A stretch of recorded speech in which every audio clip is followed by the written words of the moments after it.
Bonjour à tous. Les états financiers ont pour objectif de fournir des informations relatives aux trois indicateurs suivants. La situation financière de l'entreprise, la performance de l'entreprise et l'évolution de la situation financière de l'entreprise. La situation financière de l'entreprise dépend des éléments suivants. Les ressources qu'elle contrôle et sa capacité à gérer des liquidités, sa structure financière, c'est-à-dire ses besoins en capitaux empruntés et sa capacité d'endettement, sa liquidité et sa solvabilité, sa capacité d'adaptation aux mutations de l'environnement dans lequel elle opère. Les informations liées à la situation financière de l'entreprise sont fournies principalement par le bilan. Passons aux informations liées à la performance de l'entreprise. Ces informations sont utiles pour prédire la capacité de l'entreprise à générer des flux de trésorerie à partir des ressources qu'elle maîtrise et pour évaluer l'efficacité avec laquelle l'entreprise pourrait employer des ressources supplémentaires. Les informations relatives à la performance de l'entreprise et en particulier à sa rentabilité sont fournies par l'état des résultats. Les informations liées à l'évolution de la situation financière de l'entreprise permettent d'évaluer la capacité de l'entreprise à générer des flux de liquidités et d'apprécier les activités de l'entreprise en matière d'exploitation, d'investissement et de financement. Les informations liées à l'évolution de la situation financière de l'entreprise sont fournies par l'état des flux de trésorerie. Deux catégories d'éléments constitutifs des états financiers sont à distinguer, à savoir les éléments liés à l'évaluation de la situation financière de l'entreprise. Ce sont les éléments du bilan, à savoir les actifs, les passifs et les capitaux propres. Et les éléments liés à l'évaluation de la performance de l'entreprise, ce sont les éléments de l'état des résultats, à savoir les produits et les charges. Comme on vient de le dire, les éléments liés à l'évaluation de la situation financière de l'entreprise sont les éléments du bilan, à savoir les actifs, les passifs et les capitaux propres. Les actifs sont les ressources économiques obtenues et ou contrôlées par l'entreprise provenant d'événements passés et porteuses d'avantages économiques futurs, c'est-à-dire les biens possédés juridiquement ou économiquement et les créances détenues par l'entreprise. Les passifs. Donc, le passif est constitué par l'obligation actuelle de l'entreprise provenant d'événements passés et devant entraîner lors de son règlement une sortie de ressources représentatives d'avantages économiques. Les capitaux propres sont les ressources financières que possède l'entreprise hors dette. Ils désignent l'intérêt résiduel dans les actifs de l'entreprise après déduction de tous ses passifs ou dettes. Les éléments liés à la performance de l'entreprise sont les éléments de l'état des résultats, à savoir les produits et les charges. Deux catégories de produits sont définies par le cadre conceptuel, à savoir les revenus et les gains. Les revenus sont les produits résultant des activités principales ou centrales de l'entreprise. Ils sont pris en compte lorsqu'une augmentation d'avantages économiques s'est produite au profit de cette entreprise. Les gains sont les produits résultant des transactions périphériques ou incidents affectant l'entreprise. Ils sont pris en compte lors de leur réalisation. On distingue les charges proprement dites et les pertes. Les charges proprement dites sont les charges résultantes des activités principales ou centrales de l'entreprise. Elles sont prises en compte lorsqu'une diminution d'avantages économiques futurs s'est produite. Quant aux pertes, elles sont dues aux transactions périphériques ou incidents affectant l'entreprise. Elles sont prises en compte dès qu'une diminution d'actifs ou une augmentation de passifs est probable. Dans ce qui suit, nous allons présenter les 3 états financiers, à savoir le bilan, l'état des résultats et l'état des flux de trésorerie. Commençons par le bilan comptable.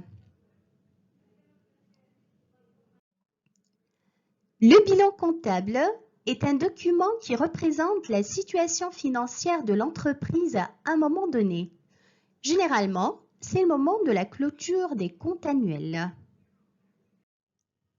Le bilan comptable est un document qui synthétise les besoins de financement ou encore les emplois sous forme d'actifs situés à la partie gauche du bilan et les moyens de financement ou encore les ressources sous forme de capitaux propres et passifs situés à la partie droite du bilan.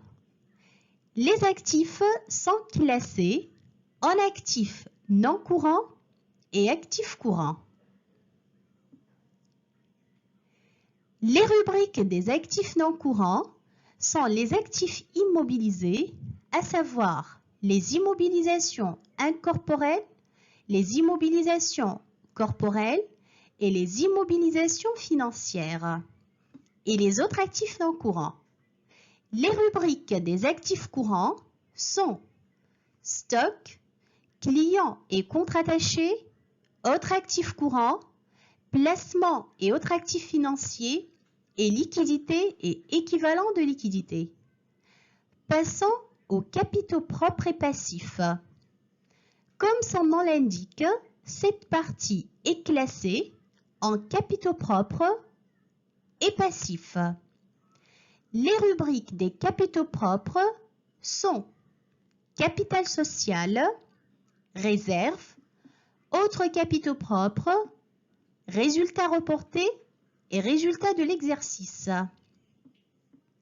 Les passifs sont classés en passifs non courants et passifs courants. Les rubriques des passifs non courants sont emprunts, autres passifs financiers et provisions.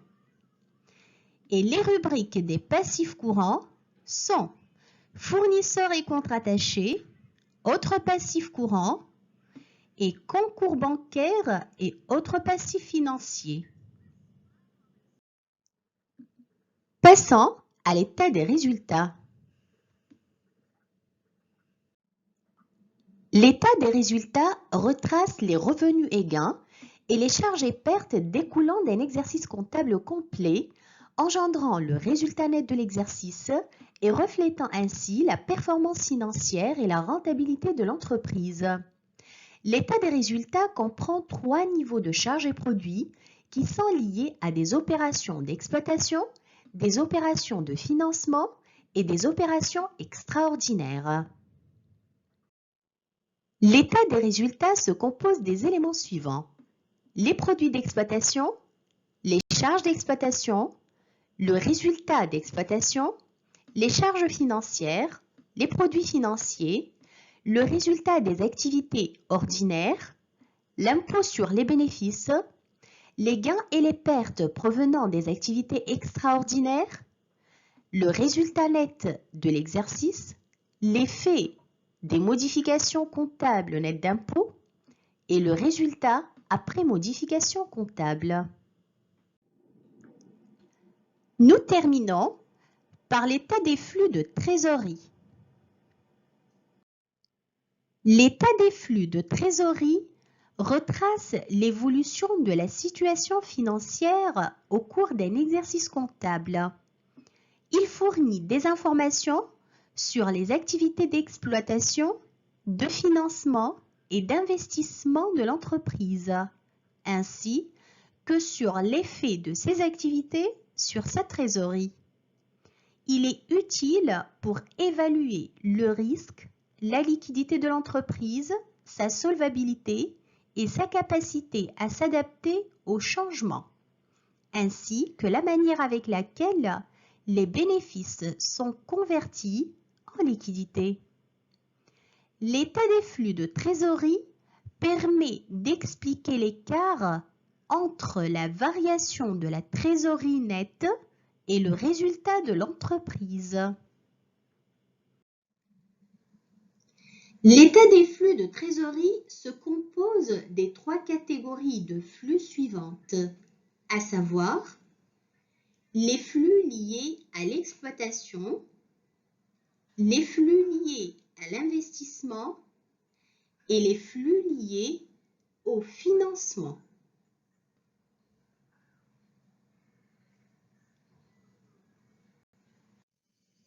Le plan comptable regroupe les comptes en 7 classes. La classe 1 est la classe des comptes de capitaux propres et passifs non courants. La classe 2 est la classe des comptes d'actifs non courants. La classe 3 est la classe des comptes de stock. La classe 4 est la classe des comptes de tiers. La classe 5 est la classe des comptes financiers. La classe 6 est la classe des comptes de charges. Et la classe 7 est la classe des comptes de produits. Commençons par la classe 1, les comptes de capitaux propres et passifs non courants. 10. Capital. 11. Réserve et primes liées au capital. 12. Résultats reportés. 13. Résultats de l'exercice. 14. Autres capitaux propres. 15. Provisions pour risques et charges. 16. Emprunts et dettes assimilées. 17. Compte de liaison des établissements et succursales. 18. Autres passifs non courants. Classe 2. Compte d'actifs non courants. 21. Immobilisation incorporelle. 22. Immobilisation corporelle. 23. Immobilisation en cours. 24. Immobilisation à statut juridique particulier. 25. Participation et créances liées à des participations. 26. Autres immobilisations financières. 27. Autres actifs non courants. 28. Amortissement des immobilisations. 29. Provision pour dépréciation des immobilisations. Classe 3. Compte de stock. 31. Matières premières et fournitures liées. 32. Autres provisionnements. 33. En cours de production de biens. 34. En cours de production de services. 35. Stock de produits. 37. Stock de marchandises. 39. Provision pour dépréciation des stocks. Classe 4. Compte de tiers. 40. Fournisseurs et comptes attachés. 41. Clients et comptes attachés. 42. Personnel et comptes attachés. 43. État et collectivités publiques. 44. Sociétés du groupe et associés. 45. Débiteurs divers et créditeurs divers. 46. Compte transitoire ou d'attente. 47. Compte de régularisation. 48. Provision courante pour risques et charges. 49. Provision pour dépréciation des comptes de tiers. Classe 5. Compte financier. 50. Emprunts et autres dettes financières courants. 51. Prêts et autres créances financières courants. 52. Placements courants. 53. Banques, établissements financiers et assimilés. 54. Caisses. 55. Régie d'avance et accréditif. 58. Virements internes. 59. Provision pour dépréciation des comptes financiers. Classe 6. Compte de charge. 60. Achat, sauf le compte 603, variation des stocks, approvisionnement et marchandises. 61. Services extérieurs. 62. Autres services extérieurs. 63.